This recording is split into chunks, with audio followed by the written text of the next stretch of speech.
Class listen here, यहाँ सुनो। अब हमारा इंटरनेशनल कन्वेंशंस हो गए, ठीक है, उसके ऊपर गवर्नमेंट ने क्या किया। अब हमें देखना होता है स्पेशल प्रोजेक्ट्स या special efforts by government of India, ठीक। उसमें सबसे इंपॉर्टेंट है एनवायरमेंट इम्पैक्ट असेसमेंट। ये बहुत न्यूज़ में होता है। ये है क्या, जैसे हमारे पास एक आपने कॉमनली न्यूज़ सुना होगा social impact assessment. Social impact assessment हम ये देखते हैं कि अगर हम कोई भी स्कीम लाते हैं, for example tomorrow government decides that we are going to withdraw from NREGA, there will be no NREGA, national rural employment guarantee scheme. क्या नुकसान हो सकता है उससे? अगर आप लोगों को मैं बोलूंगा कि from tomorrow there will be no NREGA scheme, what will be the harm that will inflict on the people?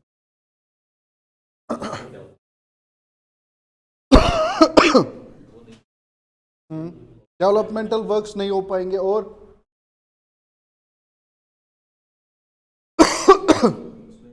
सबसे इंपॉर्टेंट इम्पैक्ट ये होगा कि सोशली जो अपलिफ्टमेंट हमने कराई थी कुछ लोगों की, वो रुक जाएगी, क्योंकि उसमें गारंटीड एम्प्लॉयमेंट है। अगर नहीं है तो आपको फिर उसमें ये मिल सकता है, अलाउंसेस मिलते हैं, ठीक। उस चीज़ को मेजर करने के लिए हम क्या करते हैं, वो use a technique called as social impact assessment. यानी सोसाइटी में अगर हम चीज़ को इंट्रोड्यूस करेंगे या इसको विड्रॉ करेंगे तो हम एक एसेस करेंगे socially how it's going to benefit और how it's going to harm.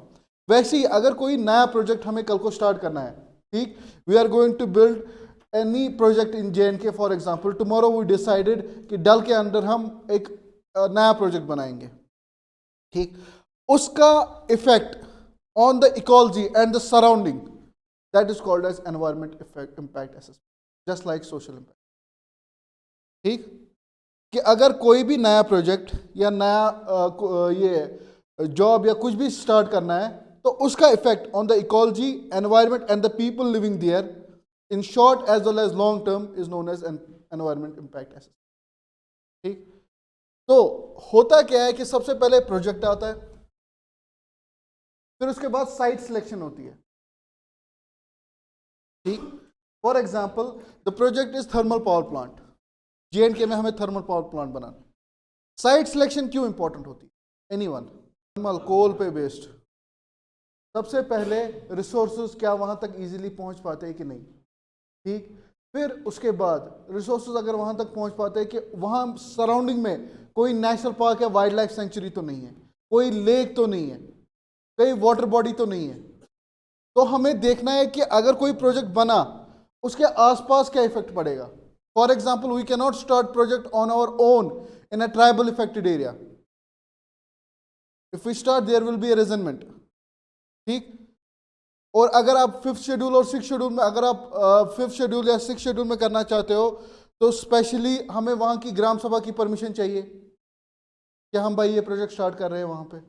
तो इसलिए site selection is very important कि कहाँ पे बना रहे हो और उसका इफेक्ट क्या है। उसके बाद उसका इम्पैक्ट एंड असेसमेंट वो करना बाय द ऑफिशियल्स, ठीक। फिर जो कंपनी है they will apply for no objection certificate, यानी किसी को हमारे प्रोजेक्ट से कोई दिक्कत नहीं है, ठीक। फिर सबसे इंपॉर्टेंट चीज ये इसमें सबसे इंपॉर्टेंट है पब्लिक हियरिंग। इसमें डायरेक्ट पब्लिक हियरिंग होती है। People can come and register their complaint against any project and they can also assess कि भाई हमने खुद असेसमेंट की और हमारे असेसमेंट के हिसाब से ये चीज गलत हो रही है यहाँ पे, ठीक। ये इसमें सबसे इंपॉर्टेंट पॉइंट है पब्लिक हियरिंग, डायरेक्ट टॉकिंग, ठीक। फिर उसके बाद उसको एनवायरमेंटल क्लियरेंस सर्टिफिकेट मिल जाता है, ठीक। फिर उसका रिव्यू होता है। रिव्यू की तीन चीजें हो सकती है, या तो उसको रिजेक्ट किया जा सकता है आउटराइटली, नहीं बना सकते हो प्रोजेक्ट, या तो उसको एक्सेप्ट किया जा सकता है बनाओ भाई प्रोजेक्ट, या उसमें चेंजेस सजेस्ट किए जा सकते हैं कि भाई इतना कोयला नहीं इतना लाओ, ट्रक से नहीं इलेक्ट्रिकल व्हीकल से लाओ, किसी और चीज से लाओ। तो हम चेंज सजेस्ट कर सकते हैं। अगर हमें फिर चेंज सजेस्ट किए फिर से इसको इस प्रोसीजर के थ्रू जाना पड़ेगा। क्यों? क्योंकि we have to see that each changes that have been introduced are willingly with the public, ठीक। तब हम इसको acceptance this is called as environment impact. ठीक है, बना लो ये जिसको नहीं बना, देन विल राइट इट। बना लिया? हाँ?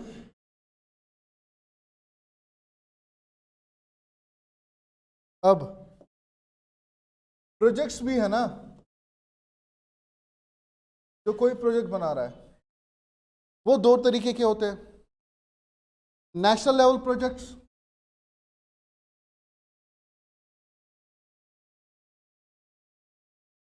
और स्टेट लेवल पे। जैसे हमारे हाइडल पावर स्टेशन JNK में, some are under NHPC, some are under JKPDD। ठीक, NHPC के अंडर फॉर एग्जांपल हमारा कौन सा प्रोजेक्ट है NHPC के अंदर?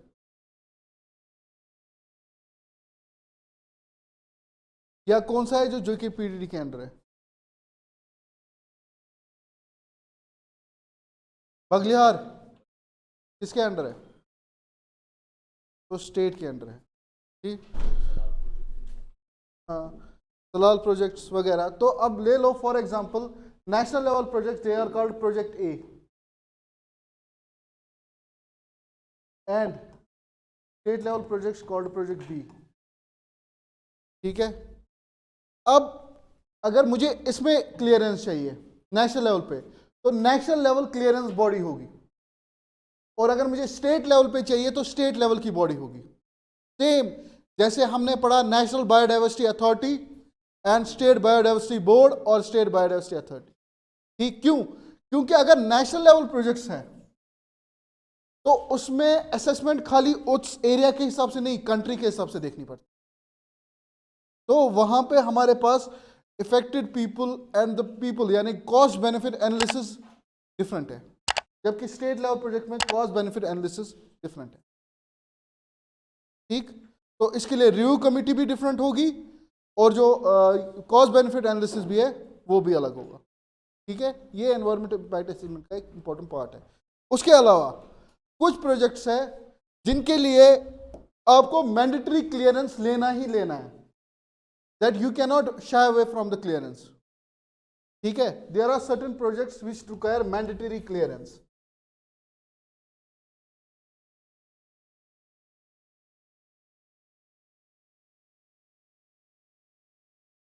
Thus, there are two type of clearances. First, you have mandatory clearance. In project के लिए चाहे तुम्हारी मर्जी हो या ना हो, environment impact assessment clearance certificate लेना जरूरी है, वरना तुम प्रोजेक्ट स्टार्ट नहीं कर सकते हो। सबसे पहला है इसमें माइनिंग प्रोजेक्ट। क्यों? Why mining project? हमें क्यों मैंडेटरी क्लियरेंस है माइनिंग प्रोजेक्ट के लिए? एनीवन? यार ये तो इजी है, बताओ। Why do we require specific clearance for mining projects? Because mining projects has a severe impact on the environment. खोदना है जमीन को, आसपास के पेड़ काटने पड़ेंगे, तो अगर हम इतना लॉस कर रहे हैं तो क्या उतना बेनिफिट हमें मिल रहा है? क्या वहां की लोकल पॉपुलेशन को इफेक्ट पड़ रहा है कि नहीं? For example, tomorrow we decided that we are going to do any mining project within any national park.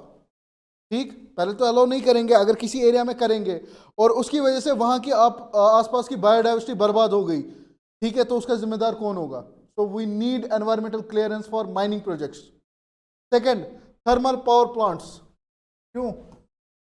Because ये कार्बन डाइऑक्साइड इमिशन में बहुत ज़्यादा रोल प्ले कर रहे हैं। ठीक, तो हमें इनमें देखना है कि किस एरिया में कहाँ पे क्या कर रहे हैं। ठीक है, river valley projects. River valley projects इसलिए है because that river can be a source of water for thousands of people. अगर आप रिवर वैली प्रोजेक्ट बना रहे हो, आप रिवर को स्टॉप कर रहे हो या रिवर में कुछ ऐड ऑन कर रहे हो या रिवर से कोई बेनिफिट ले रहे हो, तो जो भी आप उसको एक्सप्लॉइट करोगे वन और the another way, it's going to directly impact the people that depend on that river. Pahalgam में एक स्ट्रीम चल रही है, वो स्ट्रीम हमने किसी तरह रोक दी, तो जैसे ही हमने रोक दिया, उस पर कोई काम किया, जो उस स्ट्रीम से पानी यूज करते थे लोग, वो तो इफेक्ट हो गए ना। अब ये आप यहां मत ले लो, किसी रिवर को ले लो जो किसी जंगल में चल रहा है, तो उससे पानी वाइल्ड एनिमल्स भी लेते होंगे, ठीक, प्लांट्स भी लेते होंगे, तो तो रिवर वैली प्रोजेक्ट उसलिए ज़रूरत है, इसलिए आपको क्लियरेंस लेनी ही लेनी है उस पर। फिर इंफ्रास्ट्रक्चर प्रोजेक्ट्स, कहाँ पे बना रहे हो, क्या बना रहे हो, ठीक, उसका इफेक्ट क्या है, इम्पैक्ट क्या है, वो भी ज़रूरी है।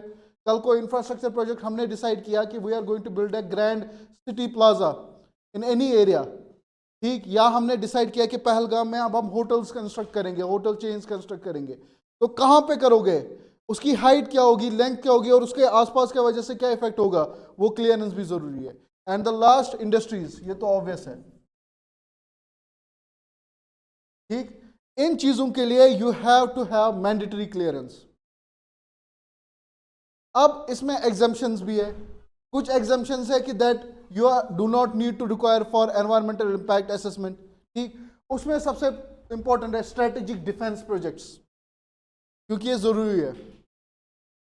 अब अगर तुम्हें JNK में एक एरिया में कैंप सेटअप करना पड़ा, ठीक, किसी चीज के लिए, वहां पे डिफेंस आता है, नेशनल सिक्योरिटी आती है, that is given the prior importance, वहां पे हम मजबूर हो जाते हैं, ठीक, that's why strategic defence projects, ठीक।